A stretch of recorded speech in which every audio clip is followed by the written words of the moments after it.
नमस्कार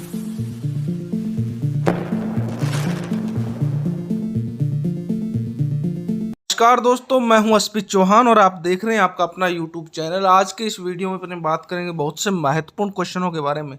ये जो सभी क्वेश्चन हैं वो आपने ही कमेंट करके पूछे हैं, एडिशनल को लेकर, विज्ञप्ति को लेकर और इसके अलावा योग्यता और अन्य भी कई बातें हैं जो महत्वपूर्ण हैं इस विज्ञप्ति को लेकर। तो इन सभी बातों पे अपनी बात करेंगे। और सबसे पहले अगर अपने रीट की योग्यता को देखें तो सामान्य या अनारक्षित जो नॉन टीएसपी कैंडिडेट है उनको 60% चाहिए कम से कम, यानी 90 नंबर। इसके अलावा टीएसपी में भी सामान्य या जनरल के लिए 60, और जो राजस्थान के बाहर के कैंडिडेट है जो जनरल में काउंट किए जाते हैं उनको भी 60% यानी 90 मार्क्स कम से कम रीट के अंदर चाहिए इस एग्ज़ाम में बैठने के लिए या फॉर्म भरने के लिए। इसके अलावा अनुसूचित जनजाति नॉन टीएसपी 55%, जबकि टीएसपी 36%। इसके अलावा एससी, ओबीसी, एमबीसी, ईडब्ल्यूएस के लिए 55% चाहिए। समस्त विधवा में परित्यक्ता महिलाएं और भूतपूर्व सैनिक 50%। दिव्यांग निःशक्त जन श्रेणी में नियमानुसार आने वाले समस्त व्यक्ति 40% और सहरिया जनजाति के व्यक्ति 36%, ओनली सहरिया क्षेत्र के। तो ये इसका क्राइटेरिया है इस फॉर्म को भरने का या इस पोस्ट के लिए आपको आवेदन करने का। लेकिन एक विवाद और है जो 2-4 दिन से आपको देखने को मिल भी रहा होगा। 82 नंबर या 54.50%, यानी जिसका टोटल ऑफ मार्क्स अगर देखें तो वो बनते हैं 81.75। अब विवाद ये है, बहुत से साथी कह रहे हैं भी क्या इस चीज़ को मान लिया गया है। तो अभी तक इसके बारे में कोई ऑफिशियल गवर्नमेंट नोटिफिकेशन जारी नहीं हुआ है, और उस जारी नहीं होने का कारण एक है क्योंकि ये जो रिट पिटिशन थी, मैंने इस केस को हैंडल करने वाले एडवोकेट कोमल गिरी जी से बात भी की थी। तो उनसे जब मेरी बात हुई तो उन्होंने कहा था भी ये एक पर्सनल केस है और पर्सनल बेनिफिट ही इसमें दिया जाएगा। लेकिन ये तो चलो हाई कोर्ट ने इस चीज़ को डिसाइड कर दिया, अब गवर्नमेंट क्या करेगी? क्या गवर्नमेंट इस चीज़ को मानेगी, नहीं मानेगी? और अगर गवर्नमेंट इस चीज़ को मानती है तो फिर सिर्फ उन कैंडिडेट को ही क्यों, फिर दूसरे कैंडिडेट भी हाई कोर्ट्स में जाएंगे। तो इसलिए उपेंद्र यादव या जो भी अपने सीनियर लीडर्स हैं, बेरोजगारों की मांगों को उठाते हैं, उन्होंने भी इस पक्ष को रखा है गवर्नमेंट के समक्ष। तो आपको थोड़ा सा वेट करना चाहिए और जल्द ही हो सकता है गवर्नमेंट इससे संबंधित कुछ ऑर्डर जारी कर दे। तो एक बार हाई कोर्ट जाने की आपको ज़रूरत नहीं है, लेकिन अभी तक गवर्नमेंट ने फॉर्म भी नहीं भरवाए हैं और न ही कोई आदेश दिया है।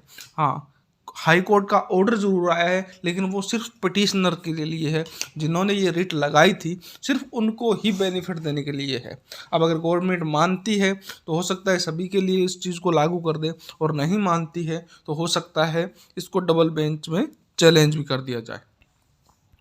इसके अलावा ऑनलाइन आवेदन करने की प्रक्रिया ये सब आपको पता है, जिस पर डिस्कस करने की ज़रूरत होगी अपने उसी पर डिस्कस करेंगे।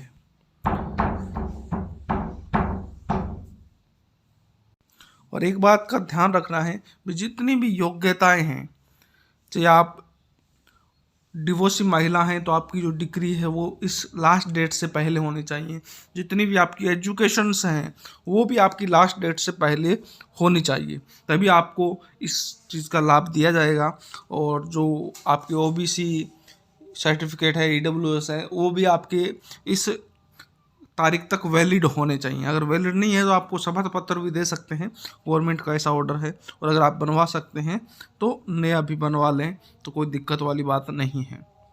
उत्कृष्ट खिलाड़ी के लिए ये जो कैटेगरीज दी हुई है 8, इनमें से ही होना चाहिए, या जो नीचे ये school games federation of India द्वारा आयोजित उसमें मेडल लिया होना चाहिए। तो इसी योग्यता के अंदर आप आते हैं तो ही आप उत्कृष्ट खिलाड़ी के लिए बने।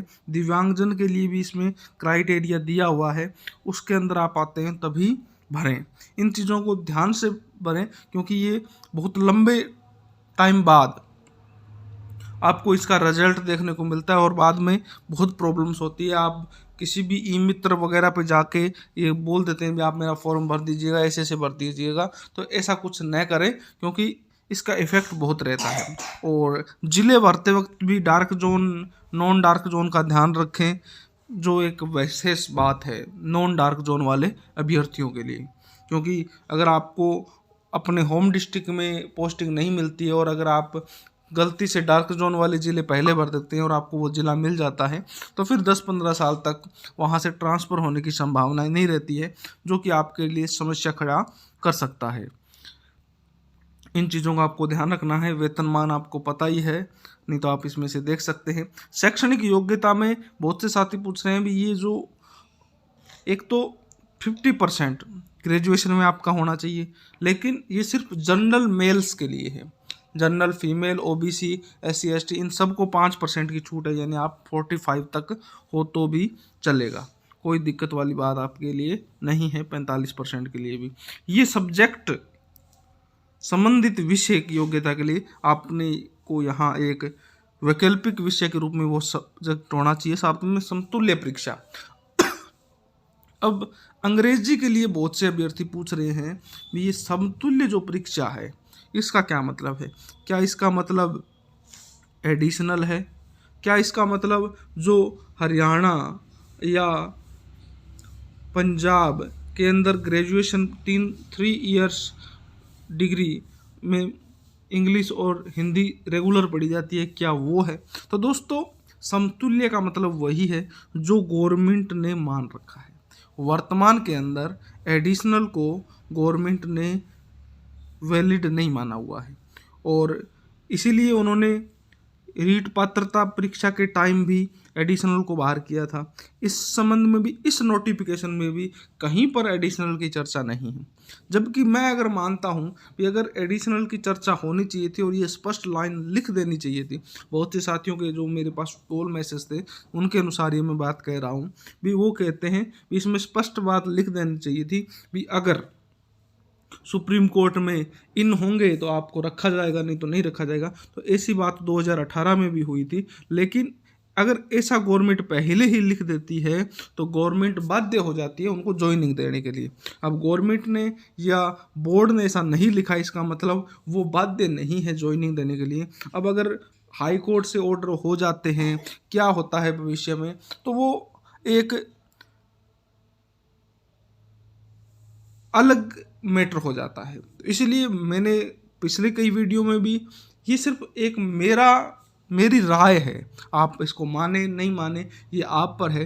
मेरे हिसाब से अगर आपके पास कोई दूसरा सब्जेक्ट है तो आपको उस पर फोकस करना चाहिए। अभी भी 70 दिन पर बचे हैं एग्ज़ाम के, और 70 दिन के अंदर आप किसी भी सब्जेक्ट को अच्छी तरीके से तैयार कर सकते हैं, बजाय एक रिस्की जोन में जाने के। हाँ, अगर आपके पास कोई ऑप्शन नहीं है तो आप इसमें जा सकते हैं। इसके अलावा जो हरियाणा वाले हैं तो उनके लिए अभी भी हाई कोर्ट के अंदर कोई केस पेंडिंग नहीं है और पिछले केस के अकॉर्डिंग वो अलाउ थे। इसका मतलब ये है भी वो फॉर्म भर सकते हैं और डॉक्यूमेंट वेरिफिकेशन के टाइम उनको कोई प्रॉब्लम नहीं आएगी। इसके अलावा